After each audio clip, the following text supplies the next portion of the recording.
యోబు తన జీవితంలో ఎన్నో కష్టాలు పడ్డాడు. దాదాపు 70 సంవత్సరాల వయసు ఆయనకున్నప్పుడు ఆయన జీవితంలో శోధనలు, శ్రమల గుండా వెళ్ళాడు. అపవాది ఆయన జీవితాన్ని నాశనం చేయాలని ప్రయత్నం చేశాడు. కానీ చివరి అధ్యాయంలో దేవుడు అద్భుతంగా యోబును సమకూర్చాడు. కాబట్టి ఈ చివరి పేజీ రాసేది ఎవరే అంటే దేవుడే. మన భవిష్యత్తు మనకు తెలియదు, మన ఆఖరి రోజు ఎలా ఉంటుందో మనకు తెలియదు. మనకు గతం తెలుసు, వర్తమానం మాత్రమే తెలుసు. భవిష్యత్తును ఎరిగిన వాడు దేవుడు. కొన్నిసార్లు మన దైనందిన జీవితంలో మరి మనకు వచ్చే కష్టాలు, శ్రమలు చూసి మనం కృంగిపోతాం. ఇంకా ఇంతేనేమో నా జీవితంలో మంచి రోజులు రావేమో అనుకుంటాం. ఇలాగే మరి జీవితాన్ని కష్టాలతో, శ్రమలతో, అనారోగ్యాలతో, నిందలతో కుంగిపోయి ఇలాగే ముగించాలేమో అని మనం అనుకుంటాం. కానీ దేవుడు అలా కాదు. మరి God always right the last page of the book అన్నట్లుగా చివరి పేజీని రాసేవాడు దేవుడు. కాబట్టి వర్తమాన కాలంలో వచ్చే కష్టాలను చూసి మనం ఎంత మాత్రం కృంగిపోవద్దు. ఇర్మియా గ్రంథం 29వ అధ్యాయం 11వ వచనం. ఇర్మియా గ్రంథం 29:11. నేను మిమ్మల్ని కూర్చున్న ఉద్దేశించిన సంగతులను నేను ఎరుగుదును. రాబో కాలమందు మీకు నిరీక్షణ కలుగునట్లుగా అవి సమాధానకరమైన ఉద్దేశంలే కానీ హానికరమైనవి కావు. ఇదే యెహోవా వాక్కు. చూసారా? మరి ఇర్మియా భక్తుడితో దేవుడు సెలవిస్తున్నాడు, నిన్ను గురించిన ఉద్దేశించిన సంగతులు, మిమ్మల్ని గురించిన ఉద్దేశించిన సంగతులు నేను ఎరుగుదును. రాబో కాలం ముందు మీకు నిరీక్షణ కలిగినట్లుగా అవి సమాధానకరమైన ఉద్దేశంలే కానీ హానికరమైనవి కావు. బహుశా ఏ నిరాశ, ఏ నిరీక్షణ లేకుండా, మరి ఎటువంటి హోప్ లేకుండా తన జీవితాన్ని ముగిస్తాను అనుకున్నాడు ఎవరు? యోబు. ఇదే ఆరోగ్యం ఉంటే అనారోగ్యంతో, ఇలాగే అవమానాలతో, నిందలతో ఇట్లాగే నా జీవితాన్ని ముగిస్తానేమో అనుకున్నాడు. కానీ దేవుడు అద్భుతంగా ఆయన జీవితాన్ని రెండంతలుగా ఆయనకు అనుగ్రహించాడు. కనుక దీనికి కారణం ఏమిటి మనం గమనించాలి. ఇంత బాధలో, ఇంత నష్టంలో, ఇంత వ్యాధి బాధల్లో చనిపోయే స్థితిలో ఉన్న ఈ యోబు అద్భుతంగా తిరిగి సంరక్షింపబడడానికి, తిరిగి సమకూర్చబడడానికి గల కారణం ఏంటనేది మనం పరిశీలించాలి. కాబట్టి యోబు ద్వారా మనం నేర్చుకునేది ఏంటంటే, దేవుడు మనల్ని విడిచిపెట్టేవాడు కాదు. సైతాను వల్ల ఎంత కృంగదీసినా, ఎంత శోధించినా, ఎన్ని కష్టాలు పాలు చేసినా, ఎన్ని శ్రమల పాలు చేసినా దేవుడు మనల్ని విడిచిపెట్టాడు. ఒకవేళ దేవుడే కనుక పూర్తిగా యోబును విడిచిపెట్టినట్లయితే మరి యోబు జీవితం బహుభయంకరంగా, బాధాకరంగా ముగిసేది. కానీ దేవుడు న్యాయవంతుడు, ఆయన కనికరం గలవాడు. యాకోబు పత్రిక 5వ అధ్యాయం, యాకోబు పత్రిక 5వ అధ్యాయం 11వ వచనం. సహించిన వారిని తండ్రులు అనుకొనుచున్నాము కదా, మీరు యోబు యొక్క సహనమును గూర్చి వింటిరి కదా, ఆయన ఎంతో జాలియు కనికరం గలవాడని మీరు తెలుసుకొని ఉన్నారు. కాబట్టి యోబు గురించి యాకోబు కూడా మరి ఎంతగా సహించాడు. దేవుడు ఎందుకు అన్ని శ్రమల గుండా, కష్టాల గుండా యోబును తీసుకుని వెళ్ళాడు? కారణం ఏమిటంటే, యోబును సహించేంత వరకు దేవుడు చూడండి. మనము మన అన్ని శోధనలు, అన్ని శ్రమలు మనకు రావు. వస్తాయా? ఒకవేళ మనం ఎంత సహించగలమో అంతకంటే ఎక్కువ శోధనలు మనకు రావు. కాబట్టి యోబు సహించగలడు. చూడండి ఆ మాటలు 1 కొరింథీ 10వ అధ్యాయం, 1 కొరింథీ 10వ అధ్యాయం. చాలా చక్కని మాటలు బైబిల్లో ఉన్నాయి. 1 కొరింథీ 13వ వచనం, 10:13. తాను నిలుచున్న ఆయన తలంచుకున్నవాడు పడకున్నట్లు జాగ్రత్తగా చూసుకునవలెను. సాధారణముగా మనుషులకు కలుగు శోధన తప్ప మరి ఏది మీకు సంభవింపలేదు. దేవుడు నమ్మదగిన వాడు, మీరు సహింపగలిగినంత కంటే ఎక్కువగా ఆయన మిమ్మల్ని శోధింపనీయడు. అంతేకాదు, సహింపగలుగుటకు ఆయన శోధనతో కూడా తప్పించుకున్న మార్గమును కలగజేయను. మీరు అడగవచ్చు, యోబు వంటి శ్రమలు నాకు వస్తాయా? మనకు వస్తాయా? మనకు రావు. ఎందుకు రావు అంటే మనం సహించలేము. యోబు సహించగలడు కాబట్టి అన్ని శ్రమలు ఇచ్చాడు. మనకు దేవుడు ఎంత శోధిస్తాడు మీరు అనుకోవచ్చు. ఏమిటి నాకు ఇన్ని కష్టాలు వచ్చాయి, ఇన్ని శ్రమలు వచ్చాయి అని మీరు అనుకోవచ్చు. కానీ కాదు, మనం ఎంతవరకు సహించగలమో, ఎంత బేర్ చేయగలమో అంతే ఇస్తాడు దేవుడు. అందుకే ఇక్కడ మాటలు రాయబడిన మాటలు ఏంటంటే, మీరు సహింపగలిగినంతటి కంటే ఎక్కువగా ఆయన మిమ్మను శోధింపబడనీయడు. అంతేకాదు సహింపగలుగుటకు ఆయన శోధనతో కూడా తప్పించుకున్న మార్గమును కలగజేయడు. కాబట్టి ఎంత సహించగలడో అంతగా యోబు సహించగలిగాడు. ఆయన సహనమును కూర్చుని మనం వింటుంది కదా. కాబట్టి యోబు జీవితం వల్ల మనం తెలుసుకునేది ఏంటంటే, దేవుడు నమ్మదగిన వాడు. దేవుడు వాగ్దానం చేస్తాడు, ఆయన నెరవేరుస్తాడు.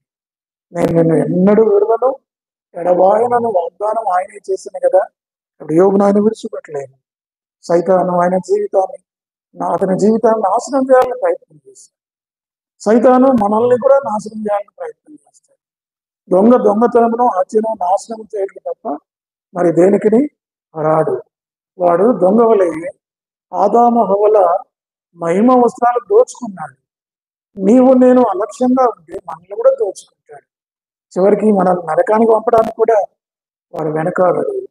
మన జీవితాలతో శోధించి పాపము చేయించి చివరికి నిత్య నరకాగ్నికి వారితో పాటు మనల్ని కూడా వెళ్ళేటట్టుగా చేస్తాడు. అయితే యోబు ఏ విధంగా సమకూర్చబడ్డాడో ఈ రాత్రి వేళ మనం తెలుసుకున్నాం. దానికి కొన్ని విషయాలు చూద్దాం. 42వ అధ్యాయం యోబు గ్రంథం మొదటి వచనం. అప్పుడు యోబు యెహోవాతో ఇలాగూ ప్రత్యుత్తరం ఇచ్చెను, నీవు సమస్త క్రియలను చేయగలవనియు నీవు ఉద్దేశించినది ఏదియో నిష్ఫలము కానేరదని నేనిప్పుడు తెలుసుకుంటుని. యోబు అనేకమైన వ్యర్థమైన మాటలు దేవునితో మాట్లాడాడు. దేవుణ్ణి అవమానించాడు. దేవుడు న్యాయమైన వాడు కాడన్నట్లుగా భావించాడు. కానీ చివరికి యోబు పశ్చాత్తాపడుతున్నాడు. అయ్యో, నేను ఎంత తొందరపడ్డానో, నా నోటి మాటలు ఎంత దురద ఉంది, నాకు నోటి దురద. అయ్యో, దేవుని ఎందుకు నిందించాను, ఆయనే న్యాయము గల దేవుడు అని చెప్పి ఆయన నీవు సమస్త క్రియలు చేయగలవు, నీవు ఉద్దేశించినది ఏది నిష్ఫలము కానేరదని నేను ఇప్పుడు తెలుసుకుంటున్నాను. ఎప్పుడు తెలుసుకున్నాడు? తన జీవితంలో కష్టాల గుండా, శ్రమల గుండా, అనారోగ్యాల గుండా, తన కుమారులు చనిపోయారు, భార్య దూషించింది, బూడిదలో కూర్చున్నాడు, మరి ఒళ్ళంతా గీక్కున్నాడు. అటువంటి కష్ట పరిస్థితుల గుండా వెళ్ళిన తర్వాత అప్పుడు దేవుడు ఏమిటనేది నాకు అర్థమైంది. కొన్నిసార్లు మనకు దేవుడు ఏమిటో మనకు అర్థం కావాలి. దేవుడు మనకు అర్థం కావాలంటే మనకు శ్రమలు వస్తే, కష్టాలు వస్తే, ఆ శ్రమలలో ఆయన మనకు చాలిన దేవుడుగా ఉంటాడు చూడు, అప్పుడు ఆయన మనకు అర్థమవుతాడు. ఆయన పౌలు ప్రార్థన చేశాడు, ప్రభువా మరి నాకు ఈ ముళ్ళుండి తొలగించు ప్రభువా అంటే, మరి నేను తొలగించను. ఇదేం చేస్తానంటే ఆ యొక్క శ్రమను అనుభవించడానికి నా కృప నీకు ఇస్తాను, నా కృప నీకు చాలును. కాబట్టి పౌలు దేవుని కృప ఎలాంటిదో తన శ్రమల్లో తెలుసుకున్నాడు. కొన్నిసార్లు దేవుడు మన కష్టాలు ఇచ్చినప్పుడు, శ్రమలు ఇచ్చినప్పుడే దేవుని యొక్క విలువ మనకు తెలుస్తుంది. ఆయన ఎంత కృపగలవాడో, ఆయన ఎంత గొప్పవాడో ఆయన అనుభవపూర్వకంగా ఆయన మనం తెలుసుకుంటాం. అది మాత్రమే కాదు, తను చెప్పిన మాటలను బట్టి తను బాధపడుతున్నాడు, పశ్చాత్తాపడుతున్నాడు. 3వ వచనం యోబు 42:3, జ్ఞానము లేని మాటల చేత ఆలోచన నిరర్థకము చేయి వీడెవడంటే తనని గురించి తను చెప్పుకుంటున్నాడు. అలాగే నన్ను వివేచన లేని వాళ్ళనైనా నేను ఏమీ నెరగక నా బుద్ధికి మించిన సంగతులను గురించి మాటలాడి తిని అంటే తను పశ్చాత్తాపడుతున్నాడు. 4వ వచనం, నేను మాటలాడుకోరుచున్నాను, దయచేసి నా మాటలు ఆలకింపుము. ఒక సంగతి నేను అడిగేదో దాన్ని నాకు తెలియజెప్పుము. ఏమిటి సంగతి అంటే తను పశ్చాత్తాపడుతున్నాడు. తను దేవుని దర్శనాన్ని కోరుతున్నాడు, దేవుని చూడాలని ఆశపడుతున్నాడు. ఇప్పుడు 5వ వచనం, వినికిడి చేత నిన్ను కూర్చిన వార్త నేను వింటిని, అయితే ఇప్పుడు నేను కనులారా నిన్ను చూస్తున్నాను. కాబట్టి వినడం వేరు, చూడడం వేరు. వినడం వేరు, చూడడం వేరు. వినడం అనేది సెకండ్ హ్యాండ్గా వస్తుంది, చూడడం అనేది ఫస్ట్ హ్యాండ్. ఉదాహరణకి అపోస్తలులు యేసు ప్రభు వారిని వాళ్ళు చూశారు, వాళ్ళు ఆయన తాకారు, ఆయన అద్భుతాలు కల్లారా వాళ్ళు చూశారు. అయితే మనం చూడలేదు, కానీ ఆయన గురించి మనం ఏం చేసాం, విన్నాము. మొదటి పేతురు మొదటి అధ్యాయం, మనం ఆయన గురించి విన్నాం, ఆయన మనం చూడలేదు. 8వ వచనం, పేతురు రాసిన మొదటి పత్రిక మొదటి అధ్యాయం 8వ, మీరు ఆయనను చూడకపోయినను ఆయన్ను ప్రేమించుచున్నారు. ఇప్పుడు ఆయనను కన్నులారా చూడకయే విశ్వసించుచు మీ విశ్వాసమునకు ఫలమును అనగా ఆత్మరక్షణను పొందొచ్చు చెప్ప నసక్యమును మహిమాయుక్తమునైన సంతోషము గలవారై ఆనందించున్నారు. ఆయన అంటాడు, పేతురు అంటాడు, మీరు ఆయన చూడలేదు యేసుక్రీస్తును, మేము ఆయన చూసాం. అయితే గొప్ప సంగతి ఏంటంటే, మీరు ఆయన చూడకపోయినను ఆయన గురించి మీరు విన్నారు, విని ఆయన విశ్వాసం ఉంచారు, విశ్వాసం నుంచి మీరు ఆత్మరక్షణ పొందారు, ఆత్మరక్షణను పొంది మీరు చెప్పనసక్యమును మహిమాయుక్తమునైన సంతోషం పొందుతున్నారు. కాబట్టి ఇంతకాలం ఈ యోబు దేవుని గురించి విన్నాడు, కానీ వినికిడి చేత విన్నాడు. ఇప్పుడైతే 5వ వచనం, యోబు 42:5, అయితే ఇప్పుడు నేను కన్నులారా నిన్ను చూస్తున్నాను. దేవుని చూసినప్పుడు తను తాను అసహించుకుంటున్నాడు. మనం గతంలో కూడా కొంతమంది భక్తుల గురించి చూసాం. ఆదికాండం 18వ అధ్యాయంలో యేసు ప్రభు వారిని చూసిన ఆ యొక్క సొదొమ గొమొర్రాలను నాశనం చేయడానికి దేవుడు తన ఇద్దరు దేవదూతలతో దిగి వచ్చినప్పుడు, నేను చేయబో సంగతిని అబ్రహాముకు దాచేదనా అని చెప్పి అబ్రహాముకు ఆయన ప్రత్యక్షమవుతాడు. ఎప్పుడైతే అబ్రహాముకు ఆయన ప్రత్యక్షమయ్యాడో, అబ్రహాము యేసు ప్రభు వారిని లిటరల్ గా ఆయన చూసినప్పుడు తాను నేను దుమ్ముధూళి వంటి వారిని తగ్గించుకున్నాడు. కాబట్టి ఆయన చూసినప్పుడు, ఒకవైపు ఆయన పరిశుద్ధతను చూసినప్పుడు మనం ఎంత పాపులమో అర్థమైంది. అయితే బైబిల్లో నీ ముఖకాంతిలో నా రహస్య భావములు కనపడుచున్నవి. ఆయన పరిశుద్ధతలో, ఆయన ముఖకాంతిలో, ఆయన ప్రకాశం మన మీద పడినప్పుడు మనలో ఉన్న ఈ చెడుతనం, అసహ్యం అంతా కూడా మనకు కనబడుతుంది. మామూలుగా మనకు కనబడదు. చూడండి, చీకట్లో వెళ్తున్నప్పుడు ఎవరికి కనబడదు. అదేవిధంగా మనం చీకట్లో వెళ్తున్నప్పుడు అవతల వ్యక్తి లైట్ మన మీద వేస్తే మనం ఏమిటో అతను కనబడతాం, మనం ఏమిటో ఇట్లా చూస్తే మనకు కూడా మనం కనబడతాం. అర్థమైందా? కాబట్టి దేవుని దర్శించినప్పుడు, ఆయన చూసినప్పుడు మరి అబ్రహాం అన్నాడు, నేను దుమ్ముదుల్లి వాడిని అయ్యా అని ఒప్పుకున్నాడు. యెషయా గురించి మనం చెప్పుకున్నాం గత వారంలో. ఆయన అన్నాడు, మరి ఆ దేవుణ్ణి సింహాసనాసీనుడైన ఉజ్జయ మరణం మొదలించిన తర్వాత రోజున ఆ దేవదేవుణ్ణి సింహాసనం మీద కూర్చున్నప్పుడు ఆ యొక్క కెరూబులు సెరూబులు ఆయన ఆరు రెక్కలతో ఆయన కప్పుకొని పరిశుద్ధుడు పరిశుద్ధుడు పరిశుద్ధుడని ఆ దర్శనాన్ని యెషయా చూసినప్పుడు ఆ దేవుని పరిశుద్ధులో తాను చూసుకున్నా, అయ్యో నేను అపవిత్రమైన పెదవులు గలవాడు. పశ్చాత్తాపం అనేది ఎప్పుడు మనకు వస్తుందంటే, ఎప్పుడైతే మనం దేవుని సంధిస్తామో, ఆయన సన్నిధిని అనుభవిస్తామో, ఆయన వాక్యం వెలుగులో, ఆయన పరిశుద్ధాత్మ కిందికి మనం వస్తాము, అప్పుడు మనల్ని మనం ఆశ్రయించుకుంటాం. యెషయా ఆ విధంగా ఆయన చూసి నేను అపవిత్రమైన పెదవులుగా అన్నాడు. మరొక సందర్భంలో పేతురు, అయ్యో నేను పాపాత్మను, నన్ను విడిచి పొమ్ము అన్నాడు. అంటే యేసు ప్రభువు వారిని చూసినప్పుడు ఒకవైపు ఆయన పరిశుద్ధత, మరొక వైపు నా పాపం. యెషయా పరిశుద్ధుడైన దేవుని చూశాడు, తనను చూసుకున్నాడు. అబ్రహాము దేవుని పరిశుద్ధతను చూసుకున్నాడు, తన మాలిన్యాన్ని చూసుకున్నాడు. అలాగే ఇక్కడ కూడా యోబు దేవుని చూసినప్పుడు మరి ఆయన గురించి చెప్తున్నాడు ఏంటంటే, ఏమని చెప్తున్నాడు? యోబు గ్రంథం 42వ అధ్యాయం 6వ వచనం, కావున నన్ను నేను అసహించుకొని ధూళిలోను బూడిదలోనూ పడి పశ్చాత్తాపడుచున్నాను. ఎప్పుడైతే ఈయన పశ్చాత్తాపడ్డాడో ఆయన పాపాలు క్షమించబడ్డాయి. అయ్యా నేను ధూళి వంటి వాడను, బూడిదలో పడి పశ్చాత్తాపడుతున్నాను. పశ్చాత్తాపడ్డాడు యోబు. తన పశ్చాత్తాపం ద్వారా తిరిగి సమకూర్చబడ్డాడు.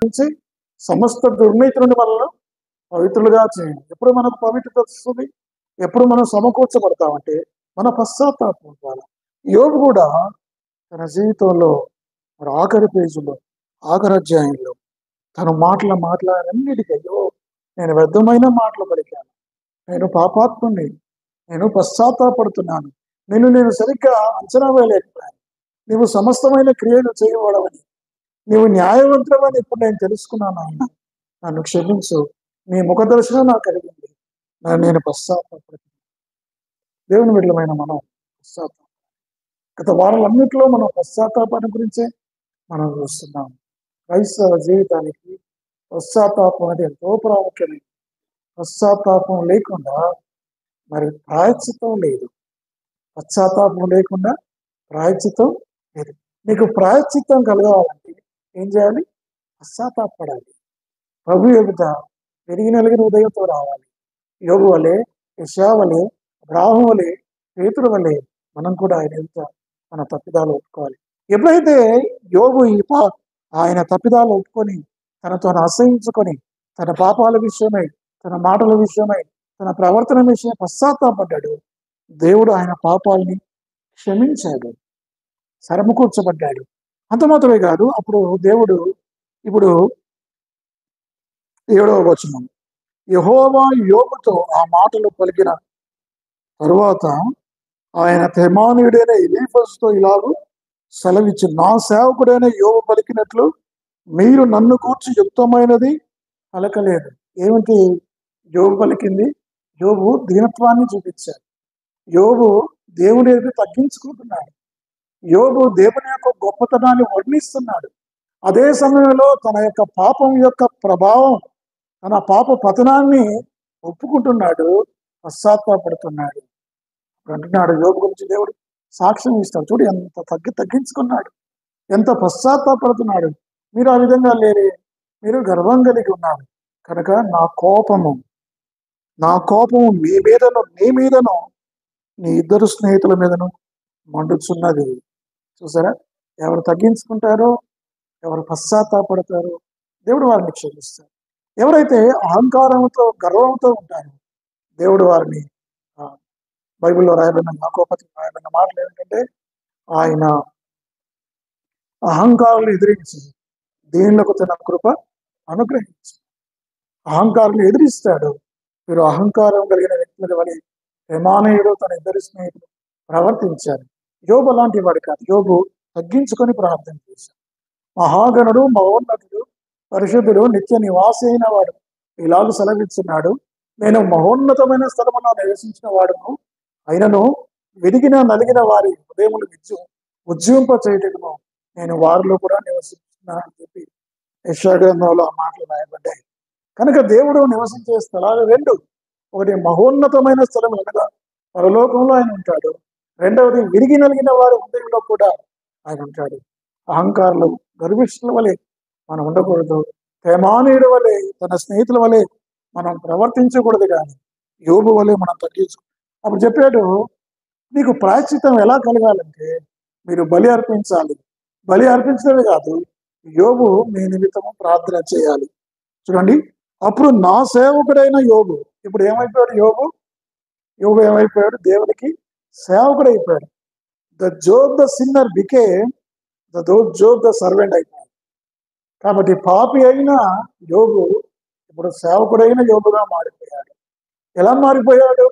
పాపి అయిన యోబు, పాపము చేసిన యోబు ఎలాగూ మారిపోయాడంటే పశ్చాత్తాపం వల్ల మారిపోయాడు. నా సేవకుడు అని 4 సార్లు ఆ మాటలు చెప్పాడు.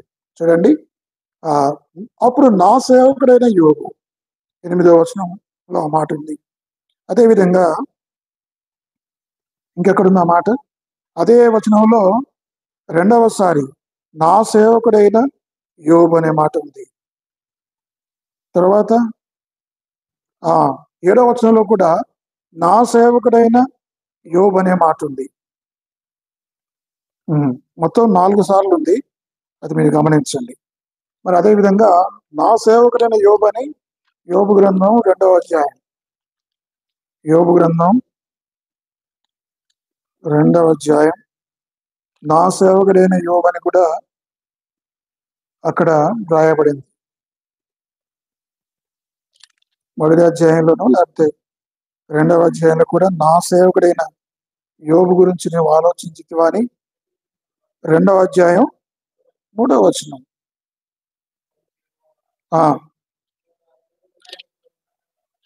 ఆలోచించితివా అతను యథార్థవంతుడను. కాబట్టి దేవుడు సరే మొదటి అధ్యాయంలో నా సేవకుడు అన్నాడు, చివరికి 42వ అధ్యాయంలో మళ్ళీ నా సేవకుడు అన్నాడు. కాబట్టి ఈ మధ్య కాలంలో యోబు కష్టాలు, శ్రమలు, బాధలు, తన స్నేహితులు అవమానించారు. నువ్వేదో పాపం చేశావు యోబు, అందుకే దేవుడు నిన్ను శిక్షించాడు చెప్పి అన్యాయంగా తన స్నేహితులు ఆదరించాల్సిన వాళ్ళు, మరి ఓదార్చిన వాళ్ళు ఏం చేశారు? యోబును నిందించారు, అవమానాలు కలిగించారు, అవన్నీ సహించాడు.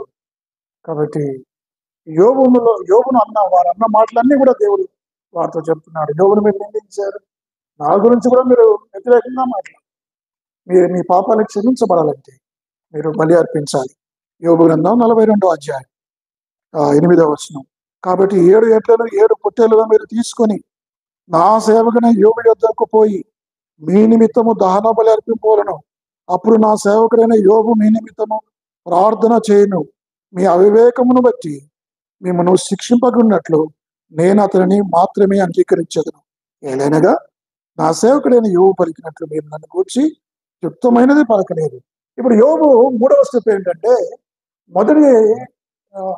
మొట్టమొదటిగా ఆఫ్ జోబ్ ద సిన్నర్. అది మొదటి విషయం. అంటే పాపము చేసిన యోబు గురించి మనం ముందు చూసాం. రెండవది సేవకుడైన యోబు గురించి మనం చూసాం. ఆయన సేవకుడిగా మారాడు. ఎలా ఆయన సేవకుడిగా మారాడు నేను అడగచ్చు. ఎలా ఆయన సేవకుడిగా మారాడు అంటే తన కష్టాలలో, శ్రమలలో, బాధలలో మరి దేవుని యొక్క ఆ విధంగా కూడా దేవుని పరిచయం చేశాడు కదా. మరి యోబు అపవాది శోధించినప్పుడు, తన శరీరాన్ని అనారోగ్యం పాలు చేసినప్పుడు, తన కుమార్తెలు చనిపోయినప్పుడు, తన ఇల్లు కూలబడినప్పుడు, తన పశువులు, మేకలు, మందలు అవన్నీ కూడా చంపబడినప్పుడు, అలాంటి పరిస్థితుల్లో దేవుణ్ణి ఒక్క మాట కూడా నిందించలేదు. తన భార్యను సావు దేవుణ్ణి నిందించినప్పుడు ఒక్క మాట ఆ విధంగా దేవుణ్ణి ఆయన సేవించాడు. అందుకే అంటున్నాడు నా సేవకుడైన యోబు. ఇప్పుడు మూడవదిగా యోబు ఏమిటంటే మధ్యవర్తి అయ్యాడు. ఏమైపోయాడు? మీడియేటర్. దీని ఇంగ్లీష్ ఇంకా చెప్పాలంటే ఇంటర్సెసర్. ద ఇంటర్సెసర్ అనొచ్చు. జోబు తన స్నేహితుల కొరకు విజ్ఞాపన ప్రార్థన చేస్తున్నాడు. మొట్టమొదటిగా మనం ఏం చేయాలంటే మన పాపని మనం తెలుసుకోవాలి. ఎప్పుడు కూడా మనల్ని మనం డిఫెండ్ చేసుకోవద్దు. ఎవరైనా సరే, సేవకుడైనా, ఎవరైనా పెద్దలైనా, పెద్దవారైనా మన గురించి ఏదైనా మనలో ఉన్న తప్పిదాలు చూపించినప్పుడు మనం డిఫెండ్ చేయొద్దు, యాక్సెప్ట్ చేయాలి. నేనా? ఎక్కడ చూపిస్తావు? రోజు చేస్తావా? నన్ను నిందిస్తావా అనకూడదు. దేవుడు కూడా మన పాపాన్ని చూపించినప్పుడు మన దేవుడికి అయితే జరగదు. మనం ఏం చేయాలంటే సరెండర్ అవ్వాలి, యాక్సెప్ట్ చేయాలి. రెండవది ఏంటంటే పశ్చాత్తాపడాలి. ఇప్పుడు మనం పశ్చాత్తాపడతాము, మన పాపాలు క్షమించబడతాయి. అప్పుడు మనం దేవుని సేవకులుగా మారుతాం. ముందు పాపి అయిన Job the sinner became Job the servant. Finally he became Job the intercessor. మరి మూడవది మెట్టు ఏంటంటే సేవకుడైన యోబు విజ్ఞాపనకర్తగా మారాడు. మన విజ్ఞాపనకర్తగా మారాలంటే అది మూడవ స్టెప్. ఇతరుల గురించి ప్రార్థన చేసే ఆధిక్యత మనకు ఎప్పుడు వస్తుంది? మొట్టమొదటిగా మనం పాపులమని తెలుసుకోవాలి. మన పాప విషయమై యథార్థ హృదయంతో, విరిగిన హృదయంతో దేవుని యొద్దకు రావాలి. ఆయన మన పాపాలు క్షమించాలి. ఆ తర్వాత మనం ఆయన సేవకుడిగా మారాలి. ఆయన సేవకుడిగా మారి ఆయన సేవలో కొనసాగుతున్న తర్వాత అప్పుడు మనం విజ్ఞాపనకర్తలుగా మారుతాం. అప్పుడు దేవుడు మన ఇతరుల గురించి ఏదన్నా ప్రార్థన చేస్తే వింటాడు. ఈ మెట్లేవి, ఈ స్టెప్స్ మనం ఫాలో కాకుండా వాళ్ళకు ఆరోగ్యం కలగచే వీళ్ళని దీవించంటే దేవుడు కార్యం చేయడు. యోబు ఇట్లా వాళ్ళ గురించి ప్రార్థన చేశాడు, వాళ్ళ పాపాలు క్షమించబడ్డాయి. యోబు వాళ్ళ ప్రార్థనలు బట్టి కాదు, కానీ యోబు యొక్క బలి, వారి పక్షంగా యోబు బలి అర్పించారు, దాన బలి. వారి పక్షంగా యోబు విజ్ఞాపన చేశారు. చూడండి, అబ్రహాము విజ్ఞాపన బట్టి లోతును తప్పించాడు దేవుడు. అదేవిధంగా ఆ యొక్క మోషే విజ్ఞాపనను బట్టి ఇశ్రాయేల్ వారు మరి కాపాడబడ్డారు. లేకపోతే యావత్ ఇశ్రాయేల్ అందరూ కూడా చంపబడేవాడిని. నా ప్రభువా, నా దేవా, దయతో వారిని మరి చంపివేయదు. వీళ్ళందరూ చంపేస్తే మోషే మళ్ళా కొత్తగా ఫ్రెష్గా నీ నుంచి మళ్ళా సంతానం తీసుకొస్తా అంటే అట్లా ఒప్పుకోలేదు. విజ్ఞాపన చేశారు.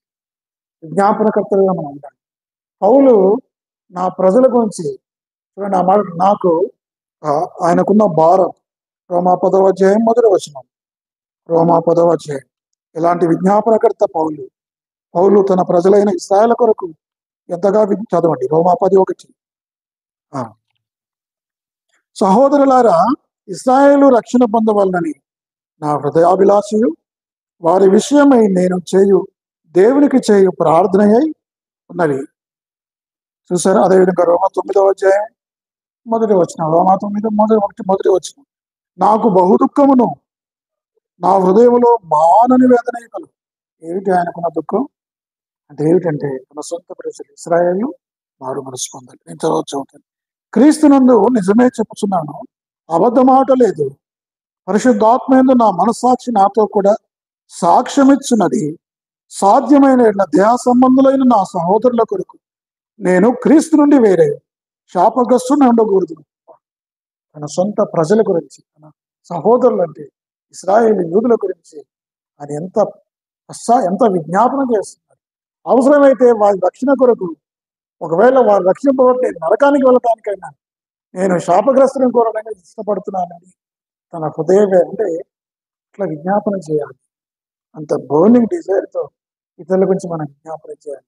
ఇప్పుడు యోబు గ్రంథం 42వ అధ్యాయం. ఇప్పుడు చూద్దాం, చూడండి 10వ వచనం. మరి యోబు తన స్నేహితుల నిమిత్తం ప్రార్థన చేసినప్పుడు యెహోవా అతని క్షేమస్థితిని మరలా అతనికి దయచేసెను. మరి యోబునకు పూర్వము కలిగిన దానికంటే 2 అధికముగా యెహోవా అతనికి దయచేసాడు. చూసారా? మనం అనుకుంటే ఇతరుల గురించి ప్రార్థన చేస్తే నాకేమొస్తుంది? ఏమొస్తుందంటే వాళ్ళకు ఒక్కొంత వస్తే మేలైతే నీకు 2 మేలు. పూర్వపు స్థితి వచ్చింది ఆయనకు. రెండవది 2 దీవించబడ్డాడు. తర్వాత ఆయన రోగమంతా పోయింది. తర్వాత అనేకులు ఆయన బంధువులు స్నేహితులు వచ్చి ఏడ్చారు. వారి అక్కజెల్లెండు, వారి బంధువులందరూ, దగ్గర వాళ్ళందరూ వచ్చి ఏడ్చారు, ఓదార్చారు. చూడండి, ఆ మాట చదువుతాను 11వ వచనం. అప్పుడు అతని సహోదరులందరూ అందరూ, అతని అక్కజెల్లెండ్రందరూ, అంతకుముందు అతనికి పరిచయలైన వారిని వచ్చి అతనితో కూడా అతని ఇంట అన్నపానములు పుచ్చుకొని యెహోవా అతని మీదకి రప్పించిన సమస్త బాధను గూర్చి ఎంతలేసి దుఃఖములు పొందితివని అతని కొరకు దుఃఖించుచు అతనిని ఓదార్చిరి. ఇదిగాక ఒక్కొక్కడు ఒక వరహాను, ఒక్కొక్కడు బంగారు ఉంగరం ఆయనకు తెచ్చి ఇచ్చాను. కానుకలు ఇచ్చారు కదా, కానుకలు ఇచ్చారు. చూసారు ఎంత ఓదార్చాడు దేవుడు.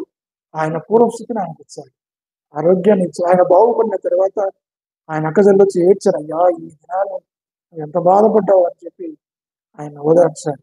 అది మాత్రమే కాదు, అనేకలు వచ్చి మరి కన్సోలేషన్ కాదు, కొంత కానుకలు కూడా వారు ఇచ్చారు. ఇప్పుడు యోబు 2 దీవించబడ్డాడని వాక్యంలో ఉంది. 2 ఏ విధంగా దీవించబడ్డాడో నేను మీకు చెప్తాను. చూడండి 12వ వచనం. యెహోవా యోబును మొదట ఆశీర్వదించినంతటి కంటే మరి అధికముగా ఆశీర్వదించను. అతనికి 14,000 గొర్రెలను, 6,000 ఒంటెలను, 1000 జతల ఎడ్లను, 1000 ఆడుగాడిదలను కలిగను. ముందెన్నున్నాయి ఆయనకు? మొదటి అధ్యాయంలో ఎన్నున్నాయి? మొదటి అధ్యాయంలో 7,000 గొర్రెలు, 3,000 ఒంటెలు, 500 జతల ఎడ్లు, 500 ఆడుగాడిదలు ఉన్నాయి ముందు. ఇప్పుడు ఎన్ని వచ్చాయి? డబుల్ ఫోల్డ్, 2 ఆశీర్వాదం. కాబట్టి ఇతరుల కొరకు మనం ప్రార్థన చేస్తే మనకు దేవుడు మళ్ళీ దీవిస్తాడు, వాళ్ళకు మనల్ని 2 దీవిస్తాడు. కాబట్టి 2 ఆయన పశువులు డబుల్ ఫోల్డ్ చేయబడ్డాయి. 13వ వచనం. మరియు అతనికి 7 కుమారులను, 3 కుమార్తెలను కలిగి, మొత్తం ఎంతమంది ఆయనకు? 10 మంది పిల్లలు. 10 మంది పిల్లలు, 7 కుమారులు, 3 కుమార్తెలు. కాబట్టి మరి వాళ్ళు మిగతా ఈ 10 మంది ఎక్కడికి వెళ్ళారంటే వారు పరలోకం వెళ్ళారు. ఈ 10 మంది ఎక్కడ ఉన్నారు? ఈ 10 మంది పరలోకం వెళ్ళారు. కాబట్టి ఇప్పుడు వారి 10 మంది 20 మంది అయిపోయారు. మీరు గమనించారా? మరి యోబుకు 20 మంది, 10 మంది పిల్లలు అయితే ఇప్పుడు ఎంతమంది అయ్యారు? 20 మంది. 20 మంది ఎక్కడ ఉన్నారు? 10 మంది పరలోకంలో ఉన్నారు. 10 మంది 7 కుమారులు, 3 కుమార్తెలు వారు చనిపోయారు. వారి ఆత్మలు పరలోకానికి వెళ్ళారు. అర్థమైందండి? 10 మంది భూమి మీద ఉన్నారు. అర్థమైందా? ఇప్పుడు యోబుకి ఎంతమంది పిల్లలు? 20 మంది పిల్లలు. 20 మంది పిల్లల్లో 10 మంది పరలోకంలో ఉన్నారు, 10 మంది భూమి మీద ఉన్నారు. అంత మాత్రమే కాదు, ఇంకా ఆయనకు 16వ వచనం చూద్దామా. అటు తర్వాత యోబు 140 సంవత్సరములు బ్రతికి, 140 సంవత్సరాలు బ్రతికాడు, అంటే రెండంతలుగా ఆయన బ్రతికాడు. అంటే దీన్ని బట్టి చూస్తే యోబుకు ఆ రోగం వచ్చినప్పుడు ఆయన వయసు ఎంత అని చెప్పుకున్నాం మనం? 70 సంవత్సరాలు. 70 సంవత్సరాలకు డబుల్ ఫోల్డ్ అయింది, రెండంతలు అయింది. అలాంటి 70 ప్లస్ 140 సంవత్సరాలు బ్రతికాడు. మీరంతా అనుమానంగా చూస్తే 90వ కీర్తన గ్రంథం 90వ కీర్తన చదవండి ఆ మాట. 10వ వచనం. మా ఆయుష్కాలము 70 సంవత్సరములు, అధిక బలమున ఏళ 80 సంవత్సరాలు. అంటే 70 సంవత్సరాల వయసులో ఆయనకి అనారోగ్యం వచ్చింది, ఈ ఆపదలు వచ్చాయి. ఆ తర్వాత ఆయన బాగు చేయబడిన తర్వాత 140 సంవత్సరాలు బతికాడు. అంటే ఆయన ఆయుష్ డబుల్ అయింది, ఆయన కుమారులు డబుల్ అయ్యారు, ఆయన ఆస్తి రెండంతలు అయింది, కాబట్టి ఆయన పశువుల మందడ రెండంతలు అయింది, అన్ని డబుల్ ఫుల్. ప్రార్థనలో ఎంత శక్తి ఉంది! నీకోసం ప్రార్థన చేసుకుంటే నీకు దేవుడు ఒక్కంతే ఇస్తాడు. నువ్వు ఇతరుల కోసం ప్రార్థన చేస్తే దేవుడు రెండంతలు ఇస్తాడు. కాబట్టి యోబు జీవితం మనం నేర్చుకుంటూ వెళ్తుంది. మనం తొందరపడి దేవుడు వాళ్ళకి పొరపాటున మన మాటల ద్వారా, మన చూపుల ద్వారా, మన ప్రవర్తన ద్వారా, మన క్రియల ద్వారా మనం పాపం చేసినప్పుడు యోబు వల్లే మనం పశ్చాత్తాపం, బూడిదలో దుమ్ములో పశ్చాత్తాపడాలి. అప్పుడు దేవుడు మన పాపాలను క్షమిస్తాడు. అప్పుడు దేవుని సేవకుడిగా మనం మారిపోతాం. ఎప్పుడైతే మనం దేవుని సేవకుడిగా మారుతామో అప్పుడు మన విజ్ఞాపనకర్త అవుతాం. ఎప్పుడైతే మనం విజ్ఞాపన చేస్తామో అప్పుడు దేవుడు రెండంతలుగా మనం యోబు వలె మనం కూడా చేద్దాం, విజ్ఞాపన చేద్దాం, ఆయన సేవకుడిగా మారుతాం. దేవుడి వాక్యం దీవించు.